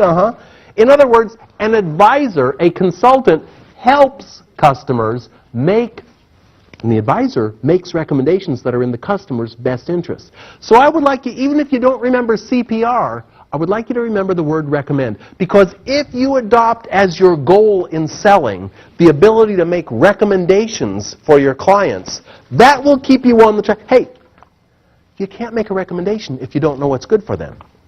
You can't know what's good for them if you don't ask questions. So as long as your goal is to make recommendations for your client, psychologically you'll be keeping yourself on track, focused on your client's needs. This trait of power talkers is that they are very good at building cooperation. They sell well. They have customers who enjoy working with them. And they have customers who they know rely on them. In fact, the sixth trait of power talkers is that they are decisive. You know, I remember this home that I live in now that I'll now be selling. Anybody want the listing? It's in Seattle.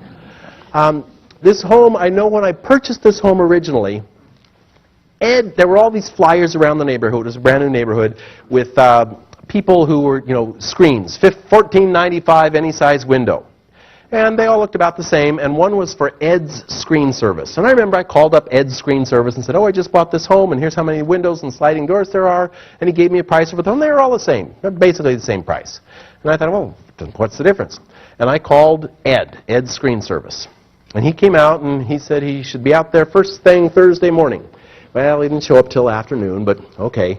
And he came out and he measured, and he gave me the price, and sure enough, the price was acceptable. I said, well, how long before I get the screens? He said, well, it should be within 2 weeks. I said, oh, okay, 2 weeks I can wait, and the bugs are around, but 2 weeks I can make it. Well, after 3 weeks, I called Ed and said, hey, you said 2 weeks, but I had to tell the answering service because Ed wasn't there. And they said, well, we'll take the message, and he should call you back tomorrow. But he didn't call back tomorrow. And I left this series of messages. I finally left 3 messages in one day. The third message said, tell Ed he may place the screens wherever he wishes because I'm canceling the order. If he won't return my call, I'm canceling the order. What do you know? Ed called back. He said, oh, gee, what do you know? The screens just came in. I should have them out there for you Friday morning. Well, okay, so it was 3 o'clock in the afternoon, but all right. And he installed the screens. It was okay. Everything was okay. And I followed Ed out to the truck, and I wrote him his check. And as he was getting in the truck, I thought, my goal is to help people. I focus on language in selling relationships. I want to do Ed a little favor. I said, Ed, before you leave, I just want to let you know, I write books about how to communicate more positively. And, there's something about your style of communication that I haven't felt very good about because you actually have never done anything you've said you would do. You haven't called back, you didn't come there on Friday, you weren't there in the morning. And as your customer, I just felt you should know, I felt disappointed. The screens are fine, but I felt disappointed about the way you've handled dealing with me. And Ed said, hey, 99 out of 100 you can please. There's always somebody who no matter what you do, you can't make them happy. And he slammed the door and he left with a screech. And I was just like, I'm trying to help him. And then I thought, let's see, I'll stop payment on the check. And then I realized, no. Ed did nothing wrong. He never violated a commitment. He never made a commitment. Had I been paying attention, I'd have noticed that he always said, I should have them in 2 weeks. I should be there Thursday. He never said what he would do, only what he should do. And I have since learned that when you hear somebody who says, I should be able to do this, I should do that, don't count on it. Powerless people, the ones in the other auditorium, are not decisive. When they speak, they say things like, I should be able to probably have that completed by, about Thursday. Don't count on it. When someone says, I will have that for you, that's the person you can rely on. Power talkers, with their language, convey that idea that you can count on them to do what they say they will do. Power talkers are decisive. Incidentally, note there's a difference here. Okay, here's a question. If you are on vacation and you order room service and your breakfast is delivered to your room in 22 minutes, will you be happy or not happy with the 22-minute wait? It depends. Depends. If there's a little placard at your bedside table that says, "Express breakfast delivered in 15 minutes," then from 14 minutes on, you're going, what is wrong with them here? Where is my breakfast? They are so slow at this place. What is wrong with them? But if you place your order and they say, "I'll have that up within half an hour," and you hear a knock at 22 minutes, you're going, man, they're fast. What great service they have here. It's the same 22 minutes. Your satisfaction is dependent on the gap between what happens and what you expect to happen.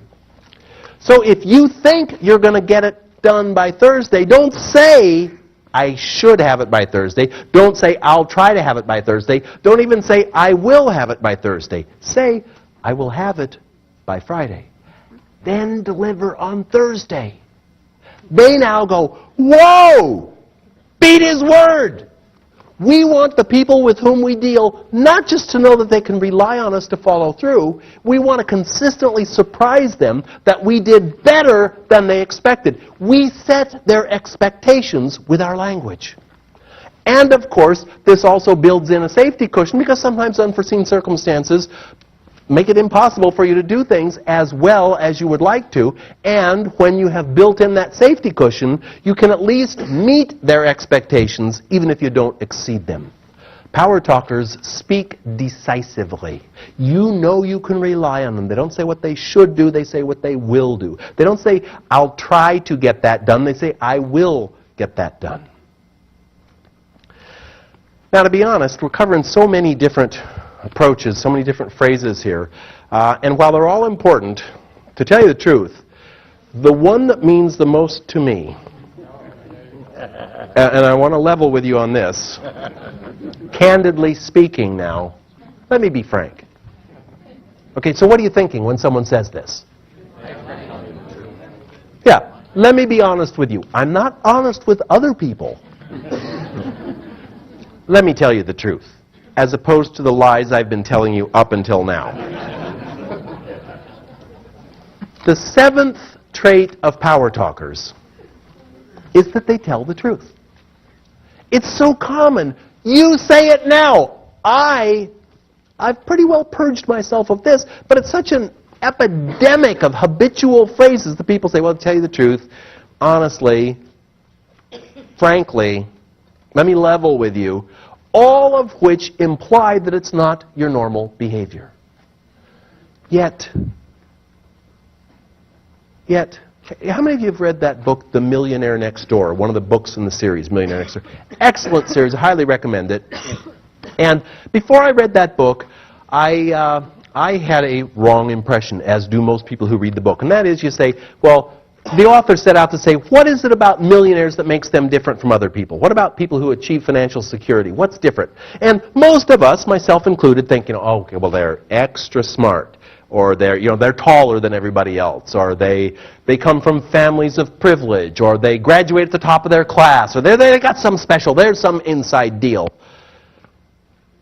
Turns out not to be the case. People who achieve financial success are not extra bright. They didn't graduate at the top of their class. They don't have special family backgrounds. They're simply down-to-earth people who set a plan, who work consistently, who save money, who have goals in mind. They're regular people. When the author interviews the millionaires and says, what is it about you that made you achieve financial success? They don't say, well, I'm extra smart, or boy, I was a good student. They don't say that. The number one answer is, I'm honest. People know they're going to get fair treatment from me. They know they can rely on me. They know I'll do what I said I will do. I have built a lifetime track record of honesty. Caution. Ladies and gentlemen, caution. Everything I've said up until now this evening has involved a substitution. I've said, don't say problem, say challenge. Don't say, I can't seat you until 3, say, I can seat you at 3. Don't say, I'll have to call you back, say, I'll be glad to call you back. In every case, except one, there's a substitution, there's a better way to say things. There is no better way to say, I am an honest person. There's no phrase you can use. All you can do is create a lifetime pattern, a record of people knowing that you are truthful. Don't lie. Don't lie on the little things. For yourself, establish for yourself a personal 100% record of you tell the truth. And I'm not just talking about big lies, little things like, okay, anybody here married still? Okay, so, you never take the trash out on time. Never? I think there was once. 4 years ago, didn't I take it? You always do this. You never do that. Those are not truthful statements. It is also not truthful. Okay, this is getting a little extreme. Something you will not hear me say is, I don't remember. Because literally, from a biological standpoint, you remember everything from the moment of your birth. Some would say from the moment of your conception, or at least some point as you were developing in your mom's womb, you started remembering things. Right now, you remember every sound, every smell, everything that's occurred to you in all your life. Now, you might not recall it at this moment, but you do remember it. So if you say to someone, geez, I can't remember, that's literally not true. That's a lie. It's also a destructive lie. Because when you say, I can't remember, you're saying, my brain has limited power. No. There is no supercomputer, no Cray, no supercomputer on Earth comes close to the processing and memory storage capabilities of your brain right now. We have such a phenomenal resource. We don't forget anything. So don't say, I can't remember. Personally, what I say is, I don't recall. Because that's actually fact. It's in there. I'm not pulling it out right now. I might not be remembering at this moment what that phone number is, but it's in there. Power talkers tell the truth in every instance. And I started off at the beginning of our program tonight saying that you wouldn't learn anything new. And I hope so far, everything I've touched on, you've said, no, I noticed that. When someone says, I'll tell you the truth, you get a little suspicious of them right away. The 8th trait of power talkers is that they remember the basics. And we're talking real basics that are very infrequently practiced for some reason. The first is that power talkers remember the basics by using other people's names. In moderation, caution. And I add this caution because I remember shooting a video series in Denver. I was in a TV studio. The producer's name was Joe. And Joe said, it was a 12-hour video series. Joe said, George, this is going to be such a fantastic program. You have just great material here. George, I've been all through your outline. I see all the points you're going to cover. George, they are so right on. It's going to be great. And George, there's one thing I noticed in looking over your outline that you didn't specifically focus on. And George, I want to encourage you to add this chunk of material because, George, it is so important. Because after all, George, I sell myself. And one of the most powerful things any salesperson can do, George, I'm sure you've noticed this yourself, is to use the other person's name. And I'm thinking, don't say it again, not one more time. Nails on the blackboard, George. It's like fake, phony, fake, manipulative. So I suggest 3 times.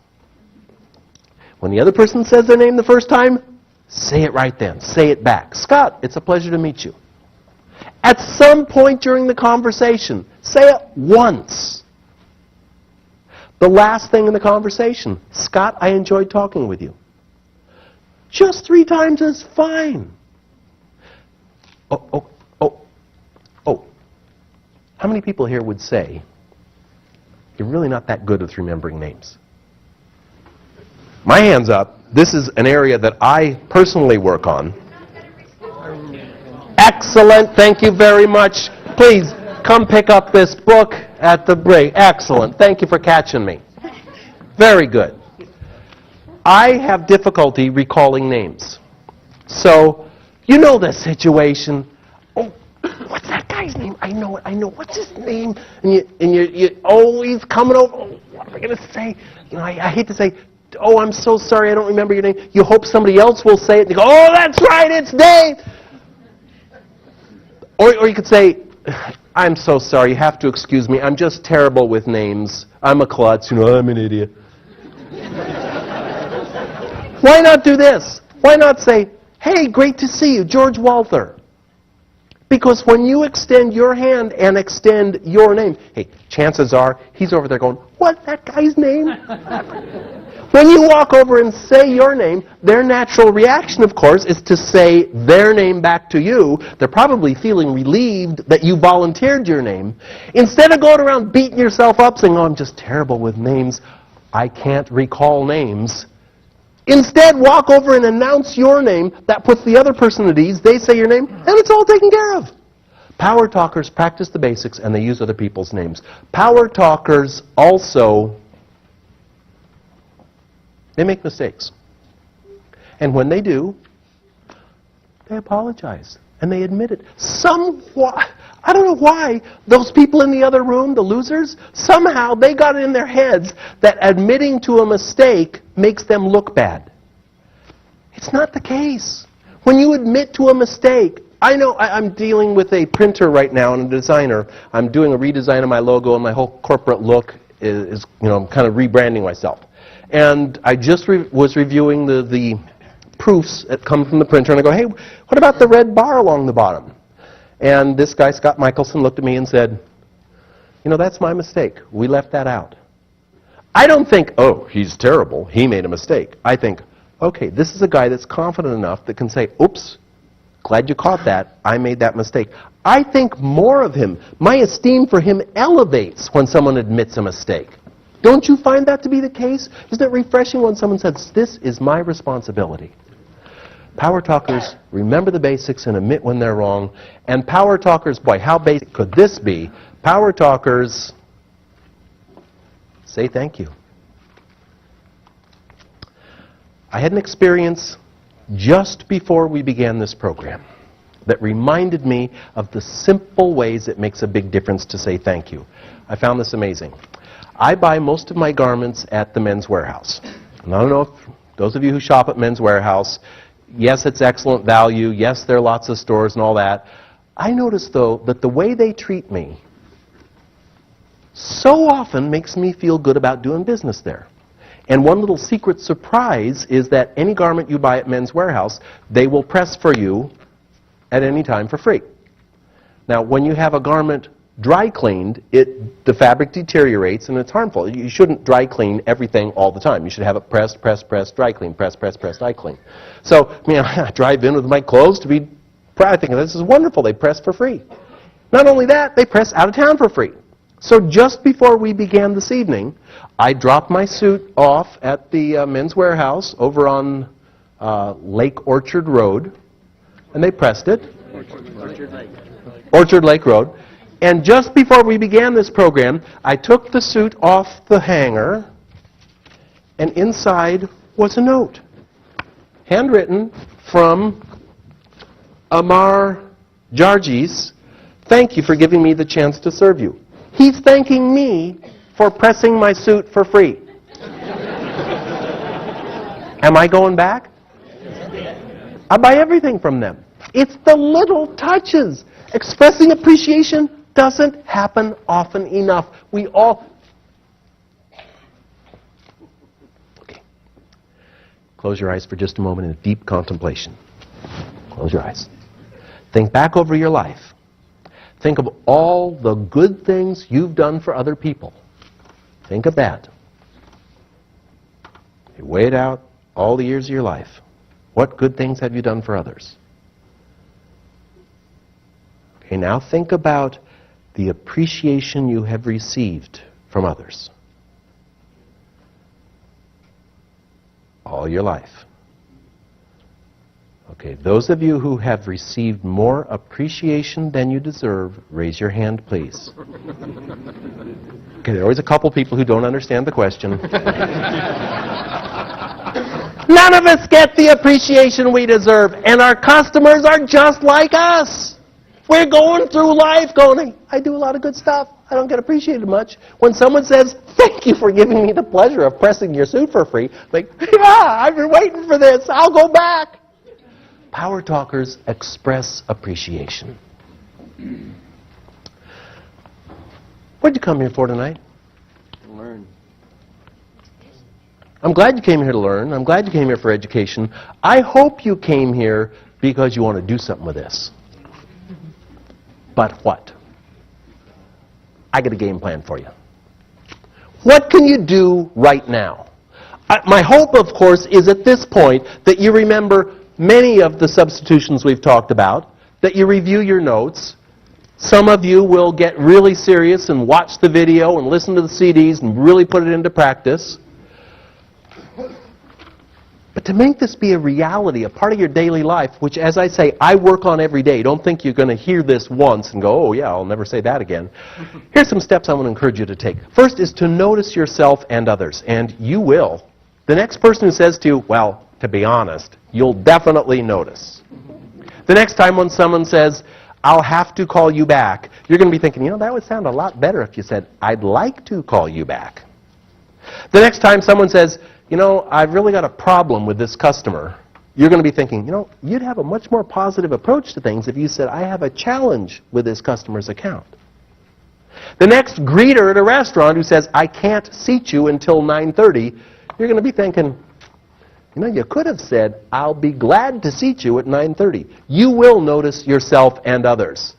I invite you to select an office supporter. Perhaps you have a colleague here who's gone through the same curriculum that we have done today. If not, then tomorrow do your own little training session. And for those of you tomorrow who go back and kind of give a little mini seminar, you could bite it off. You could take it, say, like one phrase at a time. Let's go through the 50 phrases one at a time. And you say to those around you, please help me. I'm not even aware of how frequently I say these things. So some people, they'll take a wide rubber band and kind of write in there, okay, I'll have to. That's what they're going to stop saying. You say, hey, if you hear me say I'll have to, just reach over and give it a little snap. You know, and whap, ooh, it hurts. And you learn. And if you don't learn, then we've got the advanced course in power. Get somebody at work to help you pay attention, and of course pay attention to them. Do it at home. Hey, if you go back to your kids and say, I'll give you 50 cents every time you catch me saying I'll have to, it's amazing how helpful they will be. I definitely invite you to take advantage of the reinforcement materials. Start with one target phrase. Just decide, I'm not going to say I'll have to. I'm going to always say I'll be glad to, I'd like to, I'll be happy to. Start in one place. Take advantage of the reinforcement materials available here tonight. Take a refresher course on tonight and make it an intense one. I also invite you to visit the website where you can download for free. You'll see it's very obvious there that there's a 50-phrase reference card so that you can print it out and have it right by your phone so you can keep track of all 50 phrases. You can do this. It's not easy. It is simple.